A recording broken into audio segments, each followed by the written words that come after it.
کیوں بے knock out کے بچے؟ عمران سلیمان پر گرایا۔ نہیں صاحب، یہ سیاہ دیگچہ بکواس کر رہا ہے۔ سلیمان بگلا کر بولا، مجھے ورگلا رہا تھا کہ باز تمہیں پھول بنا رہے ہیں اور افریقہ میں کوئی مس 84 صاحبہ نہیں ہے۔ پرواہ مت کرو، مس 84 نہ ہوئی تو مس جولیا تو ہمارے ساتھ ہے نا؟ عمران بولا، اور جولیا نے غصے میں آ کر اس کے بازو پر اتنی زور سے چٹکی لی کہ عمران بلبلا اٹھا۔ اوہ کیا ہوا عمران صاحب؟ پیچھے بیٹھے صفدر نے مسکراتے ہوئے پوچھا۔ مس 85 نے کاٹ لیا، عمران سسکاری لے کر بولا۔ صفدر کے ساتھ ساتھ چوہان بھی ہنس پڑا۔ جولیا عمران کو خونخوار نگاہوں سے گھورتی ہوئی بولی، اب اگر تم نے بکواس کی تو میں پیچھے جا بیٹھوں گی۔ ارے ایسا غضب مت کرنا، لوگ مجھے فوراً کنوارا سمجھنے لگیں گے۔ عمران بوکھلا کر بولا، اور جولیا کھڑکی کی طرف منہ کر کے بے بسی اور غصے سے ہونٹ کاٹنے لگی۔ سلیمان اور جوزف ایک بار پھر ایک دوسرے سے نوک جھونک لڑانے لگے تھے۔ ہوش میں آنے کے بعد کیپٹن بابر نے خود کو ایک ایسی جگہ پایا جو کسی آبدوز یا اسٹیمر کا کیبن ہی ہو سکتا تھا۔ وہ ایک کرسی پر بیٹھا تھا جبکہ اس کے دونوں ہاتھ پشت پر بندھے ہوئے تھے۔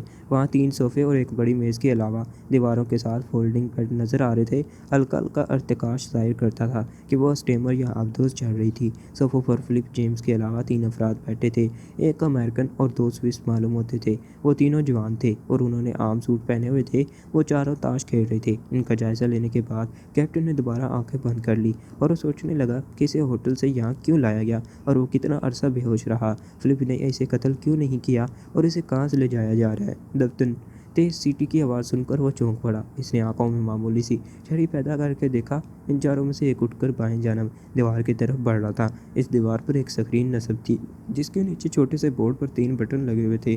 اس نے قریب پہنچ کر ایک بٹن دبایا اور اسکرین روشن ہو گئی۔ چند لمحے بعد اس پر لہرائے جانے والے ایک تصویر نظر آئی اور وہ تصویر ایک نقاب پوش شخص کی تھی۔ ان چاروں کی توجہ اسی جانب تھی۔ تصویر ابھرتے ہی ایک آواز سنائی دی، ہیلو بیکر۔ ان چاروں نے ہاتھ اٹھا کر اسکرین پر نظر آنے والے نقاش بوس کو سلام کیا اور پھر اسکرین روشن کرنے والا مؤدبانہ لہجے میں بولا، یس بوس، حکم فرمائیں۔ معلوم ہوا کہ عمران اور اس کے ساتھی آپت جان پہنچ چکے ہیں۔ تم نے اب تک کتنا فیصلہ طے کیا ہے؟ نقاب پوش نے بیکر نامی شخص سے پوچھا۔ عمران کا نام سن کر کیپٹن بابر بے اختیار چونک پڑا۔ اس کا مطلب تھا کہ انہوں نے اس کی کال کا طویل انتظار کرنے اور رابطہ قائم نہ ہونے پر عمران اور دوسرے ممبران کو وہاں بھیجا ہوگا۔ ہم آبد جان سے تقریباً 20 میل کے فاصلے پر ہیں۔ ہماری آبدوز 10 منٹ کی رفتار سے چل رہی ہیں۔ ٹھیک ہے، ہوشیار رہنے کی طرف ضرورت ہے۔ دن کے وقت سطح آب پر آورنے کی قطعاً غلطی مت کرنا، فلپ جیمز۔ نقاب پوش نے فلپ جیمز کو مخاطب کیا۔ یس بوس، فلپ مؤدبانہ لہجے میں بولا۔ ہوٹل کے کسی فرد کو تمہاری روانگی کا کوئی علم تو نہیں ہے؟ نو سر، میں نے احتیاط رکھی تھی، فلپ نے جواب دیا۔ قیدی سے پوچھ گچھ کی ہے؟ ممکن ہے اس نے اپنے ہیڈ کوارٹر کو تمہارے ہوٹل کا پتہ بتایا ہو۔ وہ بھی بے ہوش ہے بوس، ابھی اسے ہوش میں لا کر پوچھیں گے۔ نہیں، اسے بے ہوش ہی رہنے دو۔ اب ایسا نہ ہو کہ ہوش میں آ کر وہ کسی طرح تمہارے لیے پریشانی کا باعث بنے اور تمہارے سفر میں رکاوٹ پیدا ہو۔ یہ سیکرٹ ایجنٹ بہت تیز ہوتے ہیں، نقاب پوش نے کہا۔ رائٹ سر، بیکر کا بھی یہی خیال ہے، فلپ نے کہا۔ بہرحال تم لوگ جلد یہاں پہنچنے کی کوشش کرو۔ اوکے، نقاب پوش نے کہا اور اس کے ساتھ ہی اس کی تصویر ٹرانسمیٹر ویژن پر اسکرین سے غائب ہو گئی۔ بیکر نے بھی سوئچ آف کر کے اسکرین تاریک کر دی اور دوبارہ صوفے پر آ بیٹھا۔ پھر وہاں شراب کا دور چلنے لگا۔ کیپٹن بابر آنکھیں بند کیے تیزی سے سوچنے میں مصروف تھا۔ ابھی وہ آبد جان سے زیادہ دور نہیں تھے اور وہ واش ٹرانسمیٹر پر عمران کا رابطہ قائم کر سکتا تھا، لیکن ان چاروں کی موجودگی میں ایسا کرنا ممکن نہیں تھا اور اس کے لیے کوئی چکر چلانا ضروری تھا۔ چنانچہ اس نے خود کو ہوش میں ظاہر کرنے کے لیے آنکھیں کھول کر ایک تحیل جمائی لی۔ وہ چاروں چونک کر اس کی جانب متوجہ ہو گئے۔ ہیلو کیپٹن بابر، کیسی طبیعت ہے؟ فلپ نے مسکرا کر پوچھا۔ ٹھیک ہوں۔